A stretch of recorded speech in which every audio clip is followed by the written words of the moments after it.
to reduce the antibiotics resistance. We had a very high resistance probably about 10 years ago, but it is coming down. So I'll show you the data and then we'll discuss how we have managed that.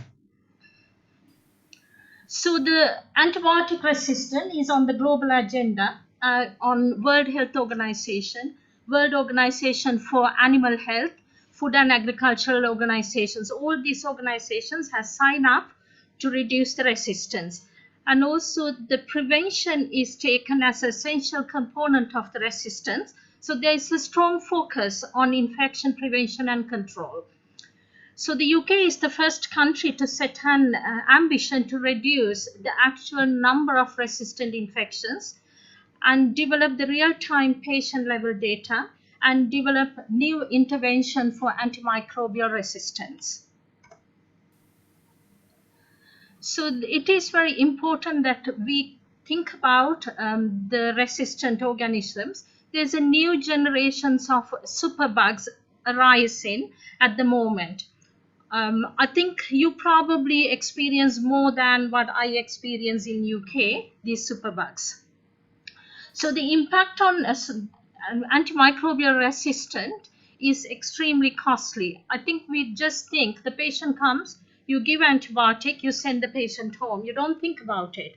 But the cost for long term in financial terms and the terms for the global health, food sustainability and the security, environmental well-being, socio-economic development, they all affect with the antibiotic resistance. So the estimated cost for resistant antibiotic by 2050 is $100 trillion US. And at the minute, 700,000 deaths happen globally. So this affects sustainable development of various countries in the world. So there is WHO has actually discussed and agreed the milestones on how we tackle the antimicrobial resistance. On 2015, there's endorsement of the Global Action Plan for Antimicrobial Resistance. 2016, this was reaffirmed as the world blueprint, and some countries, particularly UK, we take it as the fourth threat to the country is the antimicrobial resistant. It comes below the bioterrorism, terrorism act, and the pandemics, and then comes the antimicrobial resistance. So from in between 2013, well before these endorsements, we started the work on reducing the antimicrobial resistant in UK population. So we have different key areas we tackled. So those are infection prevention, how we prescribe, and professional and public education. So the public education happens even from the school level. So there is an interest. So we actually provide the services sometimes for the local schools, local general practitioners, and also places like your veterinary practices, dental practices. They all actually sign up for this. So veterinary practices, you can't use certain antibiotics. It is banned for the vets to use them. And the dental practices also, there are certain antibiotics they cannot use. In a hospital, generally the antibiotic prescribing part sits with the consultant clinical microbiologist. It doesn't sit with anybody because it comes under the Health Act. And it is actually a national thing. So we take care of the antibiotic prescribing. So whatever number of prescribing go on, we have an overarching responsibility for the prescribing. So there are three ways we thought about doing. This is the UK national plan. So the reducing the need for unintentional exposure to antimicrobials. And optimizing the use of the antimicrobials, and investing in innovation and supply and access. So these things, when you think about it, we have quite a number of viral infections coming, and expectation of the doctor and the patient is sometimes they need antibiotics. So you needed to educate the patient, you needed to educate the doctors as well that you should not expose patients unintentionally, thinking that just in case we will treat. So we actually reduce the need for these exposures. But fortunately, we have more capacity to do various tests, various point of care testing compared to here. So it's very difficult for me to compare my practice to practices in here because, but still, I think we can change the way we think. So the ones we actually currently thinking is the having the healthcare associated gram-negative bacteremias and reducing the specific drug-resistant infections and reduce the UK antimicrobial use in humans by 15%. Already we have reduced by the veterinary practice, so we are not allowing certain antibiotics to use in the veterinary practice. So the food-producing animals, so we don't use things like vancomycin, tetracycline group, ciprofloxacin on animals in UK because it's something people use for particularly, I think, poultry farming and also your lambs and beef production. So we also able to report on the prescriptions supported by the diagnostics test for decision support by 2024, that next year. We are expecting that we will have more data. I'll show you the data what we get. These are the national data usually coming through. But at the same time, we needed to remember that we have gone through a pandemic. Everybody was panicked. At the beginning of pandemic, everybody threw a lot of antibiotics. And then we stopped using it. We hardly use any antibiotics on COVID patients now. But at the beginning, none of us were wiser. They were ill. We just put in through various antibiotics, antifungals, and antivirals.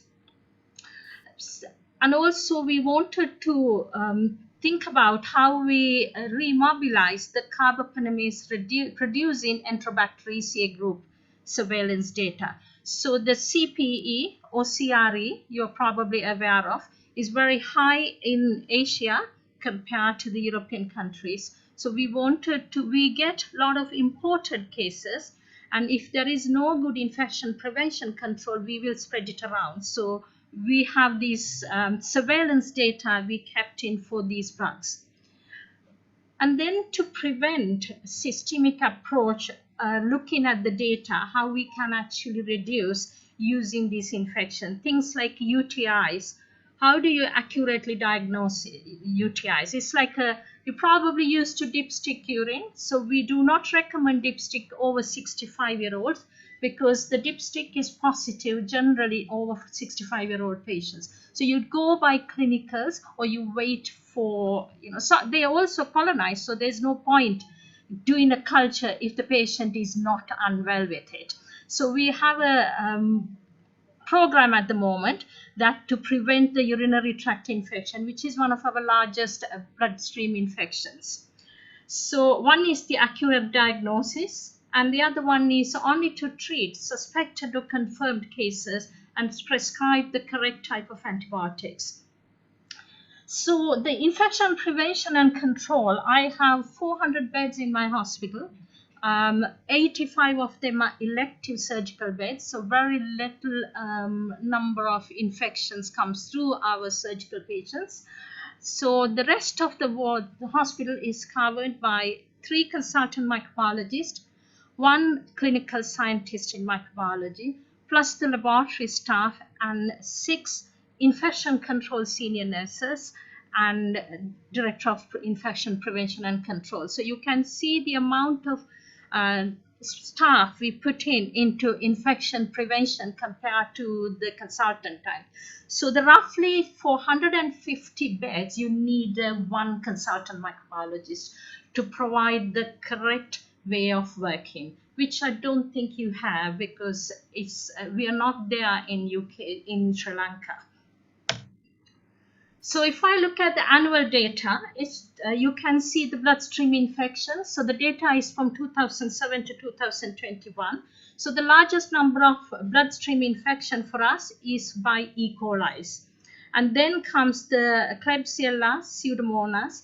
The number of Acinetobacters are very low. There was a time about 10-15 years ago, our ITU was full of Acinetobacters. We struggled to eliminate Acinetobacters.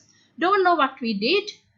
Nobody is sure, but they all gone. So something happened, they changed.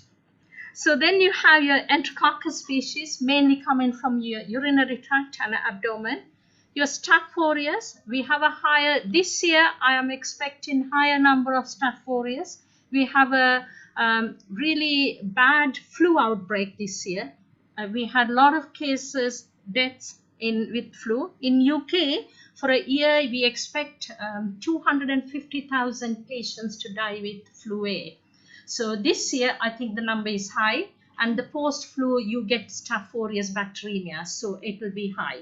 And the strep pneumo is there, and we have a smaller amount of cases coming through. So the annual estimated resistance for bloodstream infections, so you can see the highest number comes still from E. coli with resistance. So there's a point prevalence national audit happened in a couple of years ago. So one day of the year, entire national health, we dedicated doing an audit, same time, same day, same data set. And then this is what we have. So that data, this is bloodstream infection, surgical site infections, urinary tract, respiratory. So the severe resistant infections around 2018 was about 60,000. So we managed to get it down to 50,000 at the moment. So expectation is we will reduce it more and more each year goes by.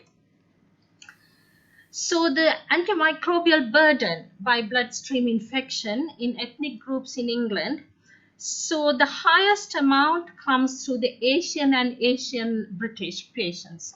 So these are the people who travel to their countries, come back, may be exposed to the health care, or maybe even exposed to the food. So if you think about somewhere like India, so all of the waste of drug companies go into the rivers, particularly to the river Ganges.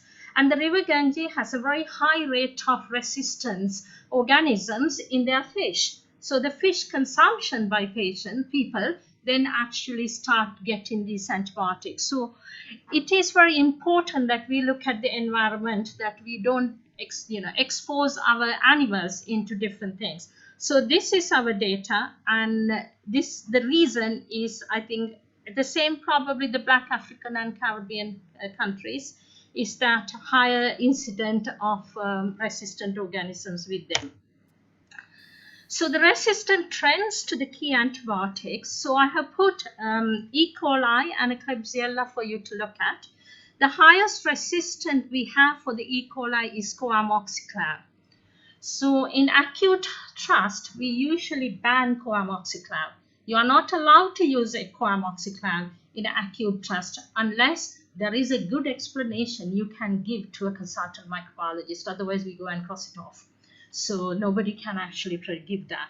But we allow certain groups to use it, sometimes for the children, sometimes the maternity cases. So there is a special guidelines for coamoxiclav. So we don't want to bring it down, but I will show you my own data. We have a problem and how we are planning to tackle it. So the Cipro resistance is fairly high, but we're not worried. We still have a gentamicin we use as one of our workhorse antibiotics. For us, we are fortunate we can get our gentamicin levels done every day, so we are not worried about the renal functions and renal impairments. So we do use gentamicin quite a lot. And the carbapenem resistant, that's your meropenem, ertapenem, is very low. So I usually have, if I go around in the hospital, one patient per day on meropenem. We do not allow more than that to be in the hospital. So that is what our practice is. And meropenem cannot be prescribed without the consultant microbiologist signature. It's because the carbapenem resistance, You might well write a death certificate for a patient. If you are writing meropenem, write a death certificate, because what are you going to give next time when they come? And I don't allow that, because I have a conscience, and I have a conscience to say that the day I cannot treat a patient, I am going to resign from my job, because it's not worth doing that job. So I have put other Pseudomonas acinetobacters, the data around the resistant. So the Pseudomonas and acinetobacters, the carbapenemase resistant is slightly different mechanism. It's so because of that, we do see a little bit higher than because of the exposure to carbapenem. So we are not particularly worried about it. So this is just for your information, just to show that how over the years, the gram-negative infections, the rate of resistance coming down with a lot of work around. So for my ward round, when I finish my ward round, I usually done about 3,000 steps per day. So I keep myself very fit every day. So all three of us do the same amount of work. So the acquired carbapenemase resistance. So the reason we are worried is the carbapenems are the most broad spectrum antibiotic available, and it is reserved for multi-drug resistant infections. So we don't want to use it unnecessarily. And there are a lot of different mechanisms around. The commonest one we see is probably the ones I have listed. KPC, then you're probably aware of the New Delhi, oxacillin 48, Vimanimp. These are our main ones. But these are all coming from the screening samples. They are not infected samples. So the sterile samples, we get around 5%. So most of the samples, screening samples, coming from some things like a urine or respiratory tract. If a patient is coming to any of the UK hospitals, admitted prior to coming to UK from another hospital in the world, they will be screened for carbapenemase and also screened for Candida auris, that's fungal infections. And anybody who's gone into a tertiary center, we will be screening them as well, because their level rates are high, because you have a complex patient somewhere like here. You have more complex patients, you will use more and more antibiotics, so your resistance is high. So we don't want that back in our normal hospitals. So once the patient comes, patient go into a side room, screen, and then only you will release the patient out into the normal wards. So if I go into the gram-positive bacterial infections, you all are aware of the MRSA. So the MRSA levels has come down over the years in UK. So MRSA amount is about 5% from our total Staph aureus burden in the bacteremias. So we have the most number of cases is MSSA. So currently, after 18-month gap, I have a 1 MRSA bacteremia 2 weeks ago in my hospital. And it is a big thing when we get an MRSA bacteremia. Everybody gets really worried. We do a lot of work around it. So the strep pneumo, you can see this is the commonest bug in the respiratory tract. It is the most difficult bug to grow. So because of that, these numbers do not reflect what you see in the actual practice. So this strep pneumo in UK is still very sensitive to penicillin. So I will go through later on how we do in our practice, what antibiotics we use. So I did put some enterococcus, so to know about the vancomycin and teicoplanin resistance, but still fair number of patients are sensitive to amoxicillin. So because of that, most of the UK hospitals uses amoxicillin, gentamicin and metronidazole for our surgical patients, because the amox will cover your enterococcus and your streptococcus, any streptococcus in the gut. Gent will cover your gram-negatives, including some of your resistant gram-negatives, and the metronidazole for anaerobes. We don't seem to have a problem with it. Our patients get well, and we give only about 5 days, and 80% of our patients go home after 5 days. So I put this slide because in our practice, I don't deal with usually STD. They deal by the STD consultants, but we do get the samples into the lab, and we can see the resistance in gonococci. It is going up. It's still sensitive to cephalosporins, but there are some data coming through. We now have some cases coming with the cephalosporin resistant after the COVID pandemic. I think the people after the pandemic started going around the world and having a good time, coming back, bringing these bugs. So it's difficult for us to treat. Antifungals, I just put for your information, we still use quite a lot of fluconazole. We do see resistance, but mainly antifungals are used among the intensive care medicine, hematology, our immunological allergy, that kind of patient. So not very often used in the wards unless there is a positive cultures. So this is my trust. The data is for the Kent-wide. The Dartford and Gravesham sits in the Kent. We have over 3 million population around, and I didn't want to put the names of the other trust, only my trust. So this is the antibiotic prescribing data for IV to oral. So at given time, there's only about 20% of our patients will be on IV antibiotics. So once you start IV antibiotics, when they're coming into the hospital, we will then, after 48 hours, you are supposed to look at it, whether there is a bacteremia or is there a patient you do need IV antibiotic because of the reason they can't take or they are severe sepsis. Others all change over to oral. So that is, if they haven't changed over while we are doing the rounds, we will go around and change them all. So the data is that we use very limited amount of IV antibiotics. So I have put cephalosporins, coamoxiclav and quinolones. We do think that we don't want to use that. So the national target is 10% usage for given time in any area. So for the area which the Kent, we uses less than 10%.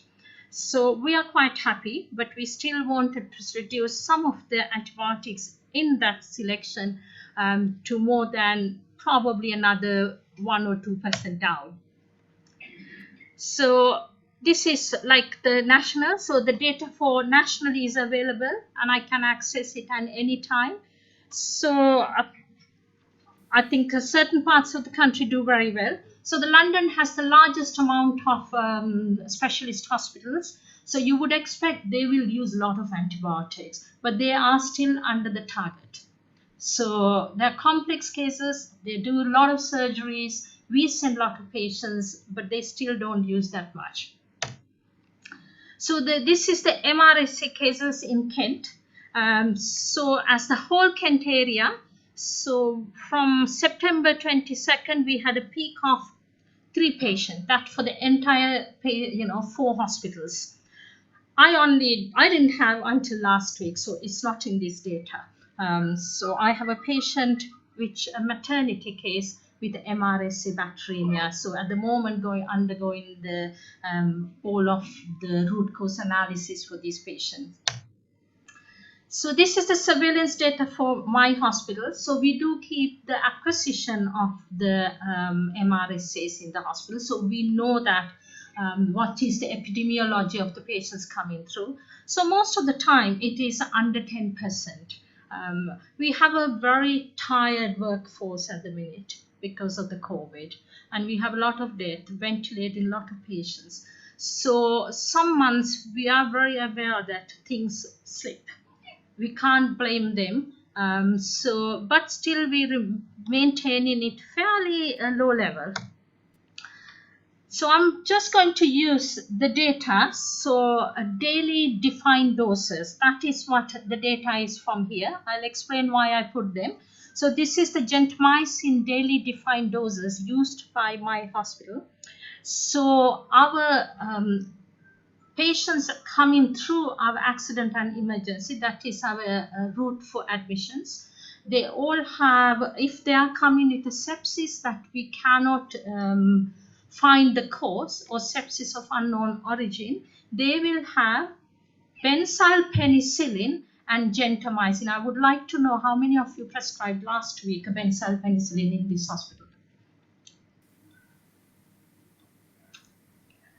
Because the reason is that my strep pneumo is very sensitive. So my commonest patients are from urine or chest. So I treat with chest with benzyl penicillin and the urinary tract with the gent. And after probably a day or two, the physicians or the clinicians will know what they are treating. So they will actually then sort them out what required to be done afterward.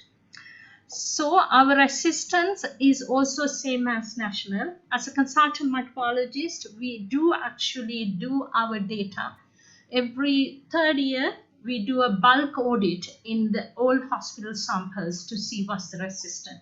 If there is a problem with the resistance, we will work on it and then adjust our antibiotic guidelines. So we have a set antibiotic guidelines for each conditions. They all are in either in the hospital system or they are in the junior doctor's phone as an app, so which they can use. So if you are using something different from the guidelines, unless it's been prescribed by the consultant microbiologist, they'll have to explain to us why they did. If we think it's reasonable, we'll say, okay, you carry on, but we will keep under review. So that's what usually. So the Gent and Ben-Pen is my first choice of drug coming to the hospital. So the ertapenem and meropenem, we do need microbiology approval for continuation of these drugs. Ertapenem we used as a hospital at home team or outpatient antibiotic therapy team. So we have a separate team. So once the patient is in the wards for a couple of days, once they are stable, if they need IV antibiotics, somebody like osteomyelitis or even the cellulitis, we discharge this patient to home and the nurses will visit and or a urinary tract. So the drugs suitable to use for those times are the drugs once a day regime. So we will use something like ertapenem if we needed to. But the doses, so the meropenem, so the daily defined doses is around 150, varying from the times we get the patients.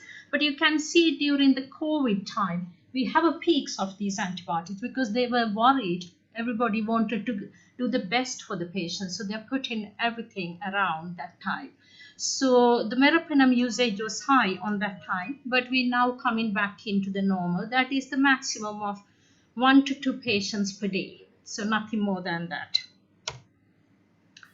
So the tazocine or ceftazidime we mainly use for VAP in our ITUs or neutropenic sepsis. We don't use unless there is a positive blood culture or some deep sample which is resistant to everything else, we will use tazocine.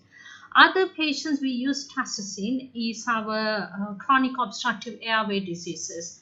If they have a pseudomonas sensitive to tazocine or ceftazidime, we will treat them 3 weeks or more depending on the response, but as outpatients. We have a capability of giving a pump with the tazocine.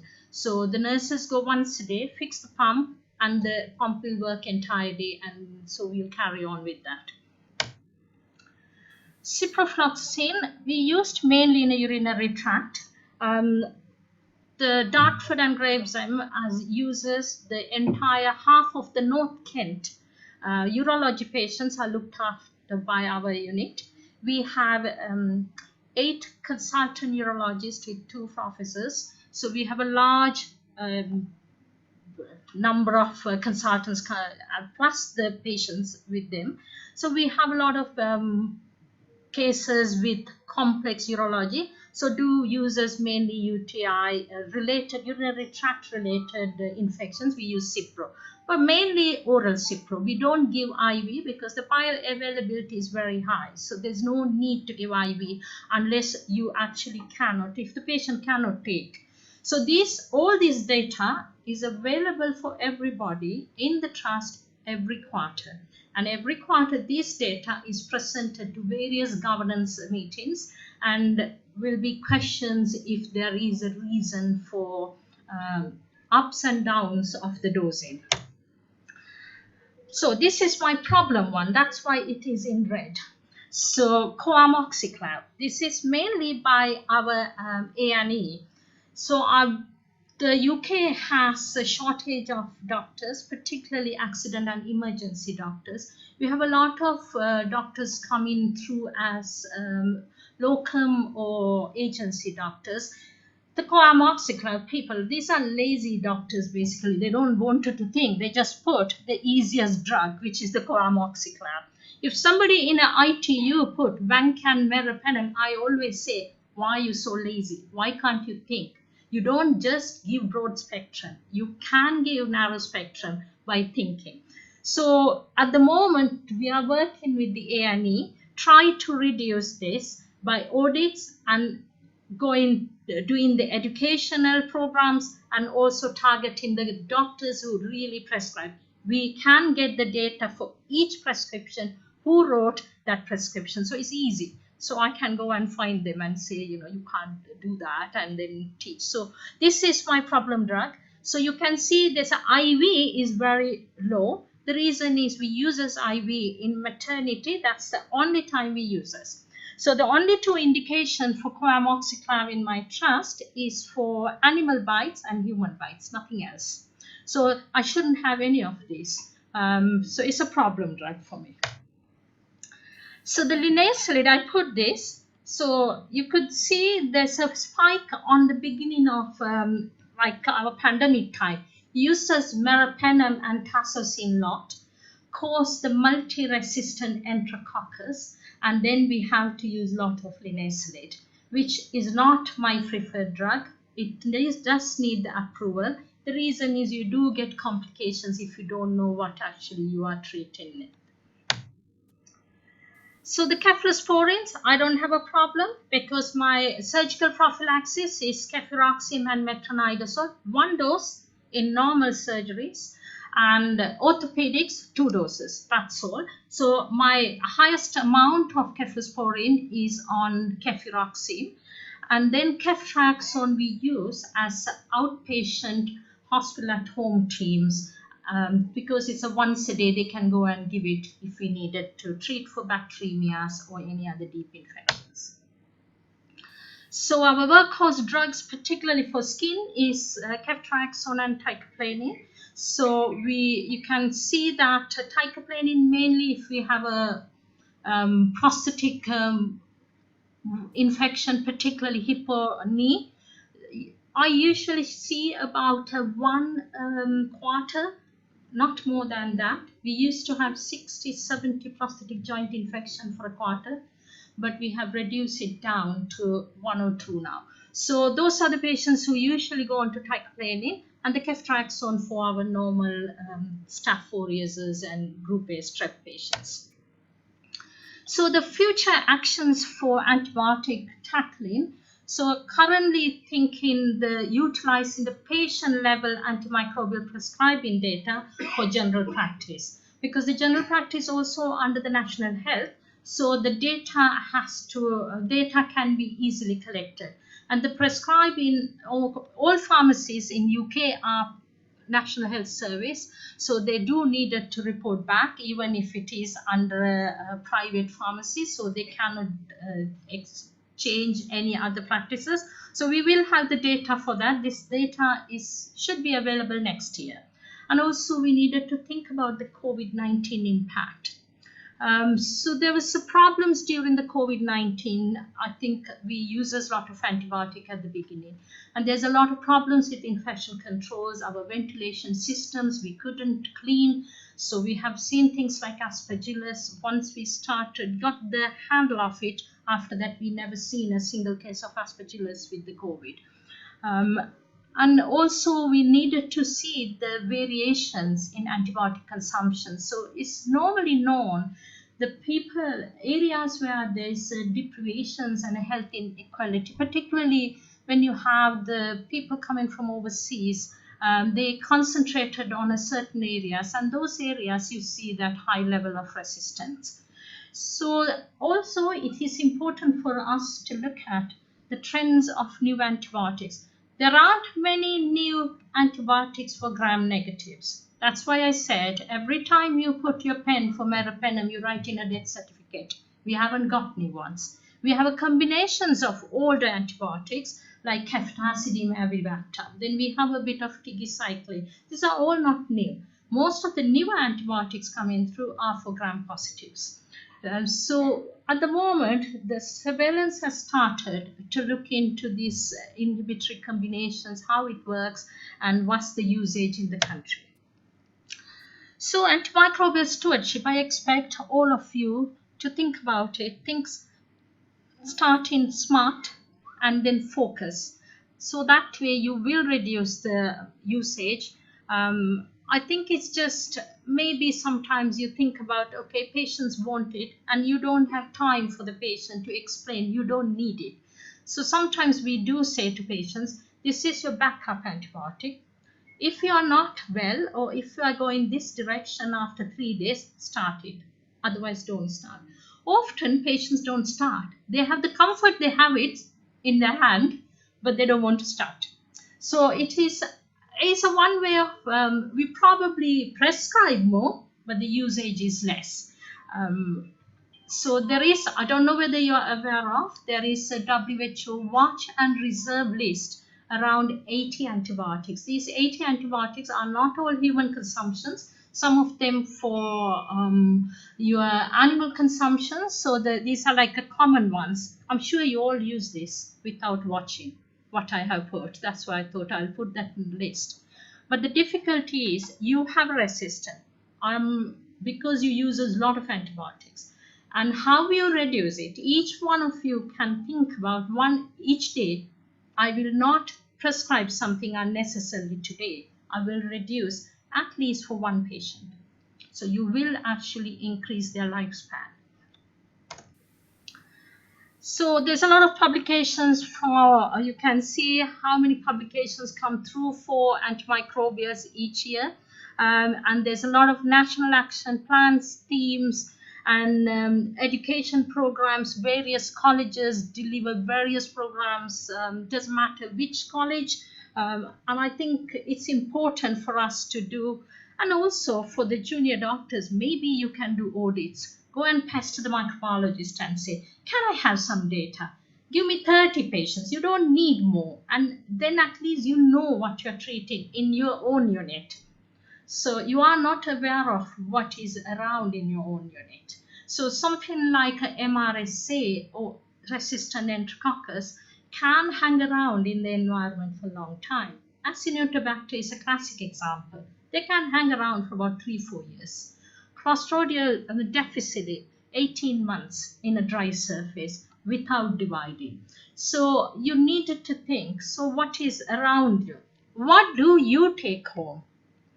You go and see patients, and I'm sure you do carry a lot of resistance. So it's important to know what is around. So for the antimicrobial resistant in UK, these are the national stakeholders. So you can see the long list of people very interested, very involved, very engaged. So the Care Quality Commission is all of the hospitals are rated by the Care Quality Commission. Our infection control is one part of their rating. So even they look into the resistance. They look into how we manage the resistant organisms. So now we are coming back to the pre-pandemic ways of working. It is important to think about the silent pandemic, which is the antimicrobial resistance. COVID came, COVID gone, and 1920 we had flu A outbreak with 50 million people died roughly. We have then 2020 another pandemic. We had a large number of people died, but still the biggest killer is TB, then malaria, and eventually we have no predators. There are no lions and tigers coming and eat us. You are going to be eaten by this. single cell organisms one day unless you are actually wise and think about the future. Thank you. If you have any questions, happy to take them.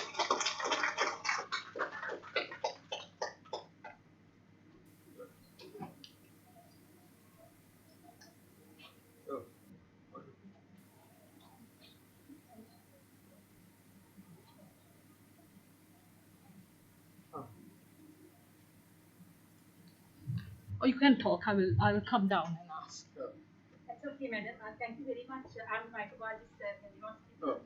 Thank you very much for the awakening speech, beautiful one, and so many important messages.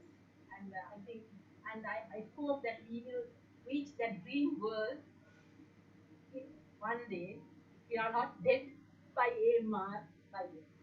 So at the moment in Sri Lanka, we are doing several things. At the College of Microbiologists, um, we have the AMR core group, and we have prepared a proposal to the WHO, which was granted permission and funds as well.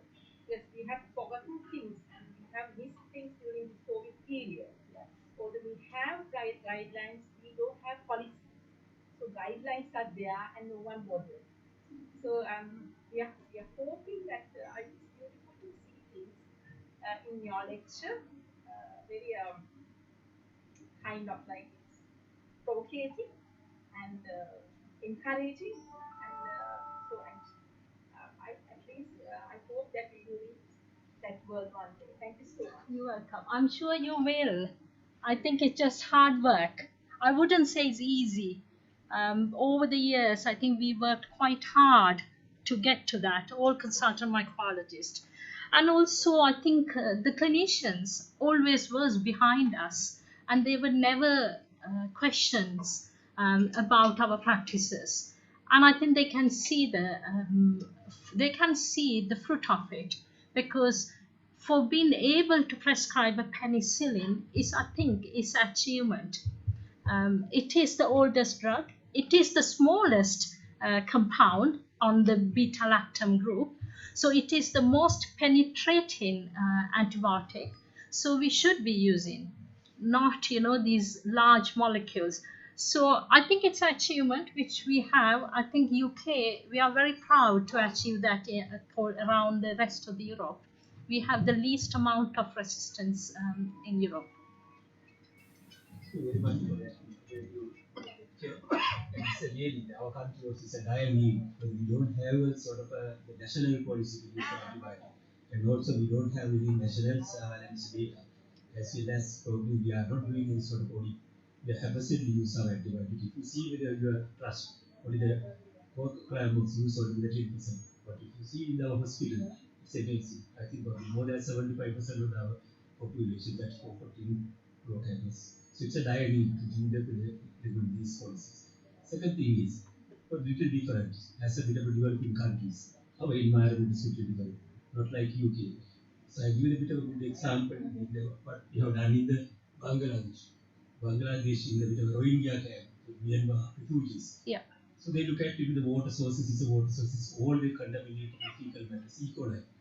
And interesting, more than 95% of these E. coli are EBS producing. So at the beginning, the same thing. You see with our country, you see with our asymptomatic bacteria patient, almost like EBS producing. Now almost our gut. Now in the probably the comments say they are EBS producing. I would like to see how is in the UK setup. What is the percentage of the EBS producing E. coli? ESBL producing. It's about probably about 20%, no more than that. But that's the reason we don't use cephalosporins. It was around 40% maybe around 10 years ago. So we stopped using cephalosporin. That is one of the triggers. So once we stop in using it, our numbers started to fall. So some hospital, I do have urinary tract because of the urology department, little bit higher. But my previous trust, we have about 2-3%, nothing more than that.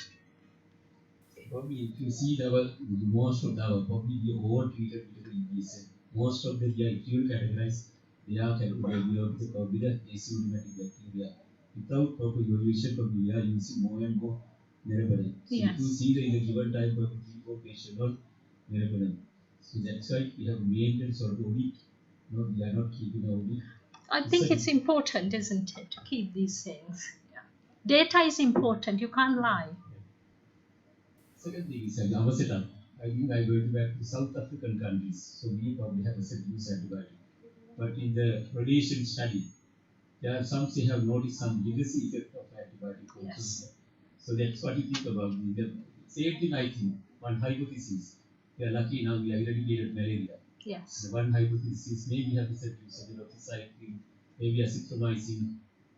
So probably we get some bad thing as well as reality disease also, but good thing as well. What your opinion regarding the legacy effect of azithromycin? We don't use a lot. We use it. I think you're probably aware of Streptococcus pyogenes or Group A strep. There is an outbreak at the moment in UK. So we will be using for particularly for children because it's easy for children, the azithromycin. Otherwise, we will be treating azithro in our practice is usually for typhoid cases. We do see imported typhoid. I will see 1 a month typhoid, at least once a week malaria coming from any other country, and also 1 or 2 cases of measles, which you don't see here. So very limited azithromycin usage. I would like to divert my topic to a separate area. So in the South Asian country, we see that one hand is antibiotic resistant. Now more than the antibiotic resistant, we see the bacteria infected, they are in vitro, they are vitro sensitive, but in vivo, the problem is they are not effective. A lot of side like we see a lot of patients with the prosthetic material, the neurosepsis and maybe the endocarditis because of these biofilms. So probably in future we need the nanotechnology and things should be incorporated with the antibiotic. Yes. So probably still we don't have that type of antibiotic, but probably in your country, probably this type of sophisticated antibiotic probably available. Yes, so we do have, and these are like, they are not in the normal formulary, but I can get it done. If I needed something in the morning, I will have it in by 2 o'clock in the afternoon available to me. And also, I think these biofilms, it's important to prevent it rather than actually getting it. So the preventative aspect of particularly prosthetic materials is important during the surgical times as well as the post-surgical. So when I actually first started Dartford and Gravesham, we are used to be the outlier for prosthetic hip and knee joint infections. I have treated first 6 months 60 very complex cases, but now I hardly see them. So it's a lot of work done with the surgeons. And a lot of work the surgeons listen to a microbiologist. You do need it too. So sometimes the surgeons say, I'll finish very quickly my theatre list. But then they forget they haven't actually achieved the hemostasis, which produced the infection. So we have the data, how many minutes a surgeon do your surgery every patient. So looking at that data, so we can actually, what we have done is produce it into the surgeons. We have about 15 orthopedic surgeons, and then the consultants can map up whose patients are infected and what's the reason. So you actually have to work. So it's a multifactorial, these things. So not only antibiotics.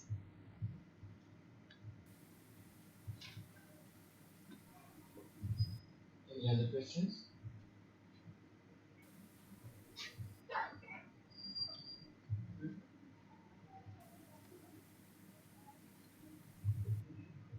No questions, just a comment.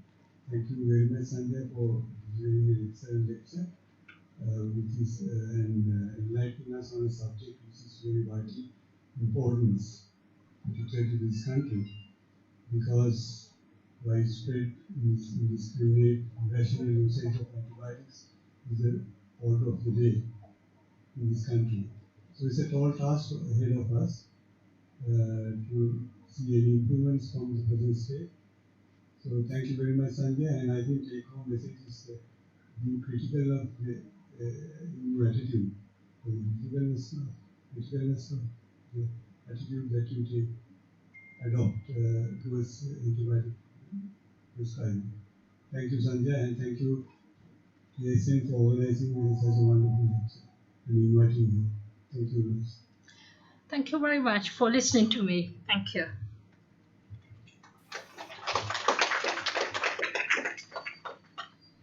Thank you very much. I think the people who asked the questions have already thanked and shown how important this lecture was. It's a real eye-opener, especially in the current context of the country.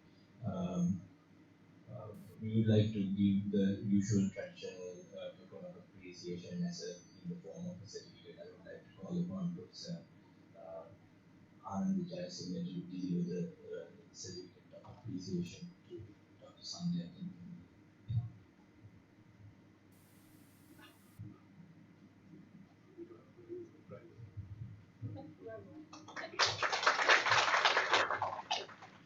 Thank you very much, everybody, for attending this lecture in this number during this period, and online viewers as well. People who miss this can view it on YouTube.